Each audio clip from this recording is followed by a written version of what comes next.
Hi, this is Kelly O'Keefe from Brand Federation. I'm here today with my partner, Ryan Chandler-Dovis, and we're going to talk about two brands that are both doing, I think, a good job of holding on to a strong culture across years, across locations, and across distributed workforces.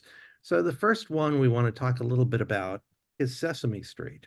It's a product of Sesame Workshop, and Sesame Workshop and Sesame Street were founded by educators decades ago. They have started as a television product, but they've expanded well beyond that. I think something that we've seen continuous press around is that Sesame Street is particularly fabulous at staying authentic to that educational route, but addressing any number of issues that are relevant in the world today through that lens. And so from their very beginning, Sesame Street has been able to push boundaries, to go to places we might not always expect them to go, and to relate to the youth in new ways, using new technology, new platforms, new resources. And that's what we've seen catching some buzz around all the earned media they are earning from their role on Twitter. FYI, we know its actual name is X, but we're just going to keep continuing to call it Twitter. And some of the things that they're addressing on Twitter are things like mental health through the lens of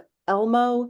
And it's just incredible to watch how this brand has evolved, how it stayed true to itself, how it continues to be this important voice for caring and loving and learning in the world today, even in new platforms, reaching new audiences and inspiring their culture to stay true to their brand. I love that.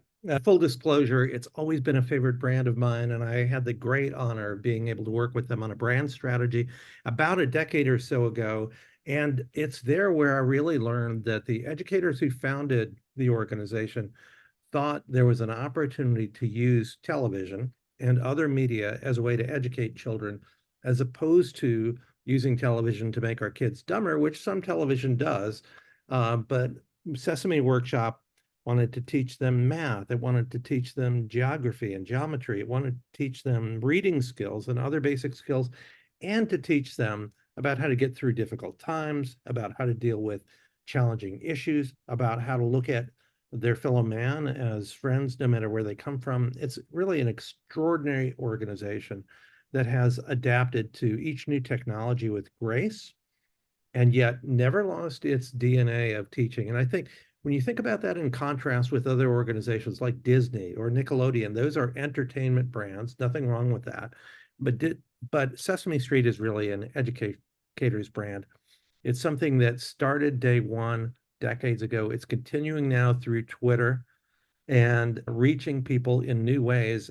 Their reach is fantastic because we all crave honest, authentic, and relevant education delivered in whatever way makes sense. So hats off to them. I think it's a great example of how a brand can stay true to who they are and continue to change and remain relevant at the same time. Those are not opposites. They're the same thing.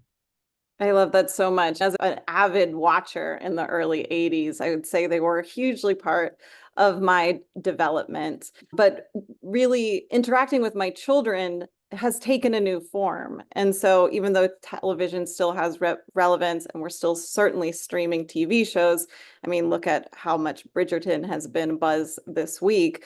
My kids interact all day, every day over devices, and it's two-way conversations. And so to see Sesame Street really taking advantage of those two-way conversations to engage children and adults, making them feel important and seen by their beloved characters, and even the interactions the characters have with each other, making us feel more human, which is always a device Sesame has used to teach, is just amazing. I agree. Hats off to them. They continue to be one of the most beloved brands in the world, and we're really excited to see that dedication to flexing and making sure that learning is not held by any specific channel or in any specific pocket or by any specific group. It really has become a way to deliver learning ubiquitously across the globe to young people and adults alike.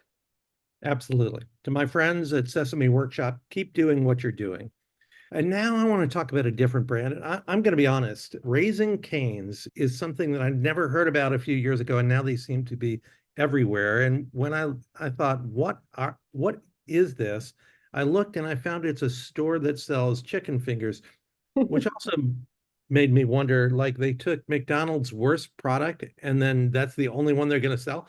I really didn't get it, but apparently a lot of people do get it. They have 750 locations right now, and they have fanatics among customers.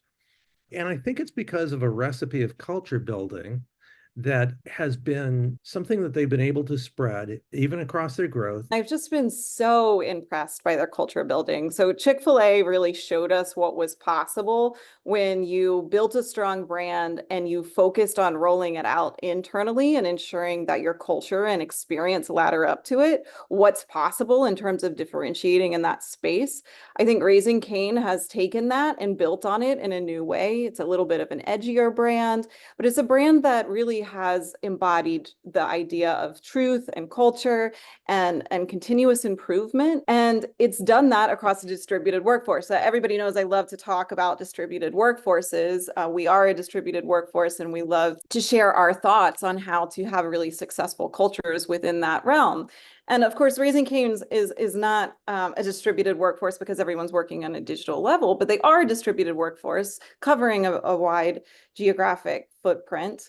And they are building one of the strongest cultures out there, making hiring easier and making the customer experience better. And they're doing it by rethinking how you build culture. So they've developed this app. It's an app for constant communication with their employees, and it's building relationships across that geography. And I think what's really magical about this is I can't say how many times I've heard in the memos or the communications that go out from leadership to a group around return to work, just a sort of litany of reasons why they couldn't manage a distributed workforce. It's sort of the list of excuses of why their management style won't fit the new world. Well, Raising Cane has set like such a beautiful example of how you manage to the world today, create connection through the same mechanisms people are using, much like Sesame Street, but you do it with your employee workforce, and the power of that, especially in a world where more and more people don't want to work those kind of jobs, don't want to work actually a lot of jobs. They want to go work for themselves. And so recruiting is tough in that space, but Raising Cane is breaking through and showing the power of internal culture and innovative ideas. I love that. I think Raising Cane's, credit to them for being able to understand that culture is not geography bound, it's not location bound. And as a matter of fact, there are very few companies where all of their employees share a common location, whether you're in fast food or whether you're a corporation or whether you're an organization like ours, which has people distributed all across the country and outside of the US. Including you, Ryan, calling us from Mexico today. We're obviously doing this discussion pretty well from two different geographies, New York and Mexico today. I think that culture is something that can become the glue for a distributed corporation. It can become the glue that holds together a brand and the integrity of an organization's reputation across different media and different places. And I applaud both of these brands. This is what we're looking forward to in the world that we're entering. Technology as an empowerment to stronger brands and stronger culture, not as something that pulls apart culture.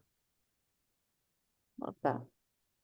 So again, if Raising Cane's, if you're watching this, we're applauding you. We love the inspiration. Two fingers up. Two fingers up. All right. Thank you once again for staying with us for a while. We'd love to hear your comments. So if you have questions, thoughts on these brands or anything else, please use the comments below and tell us what you think.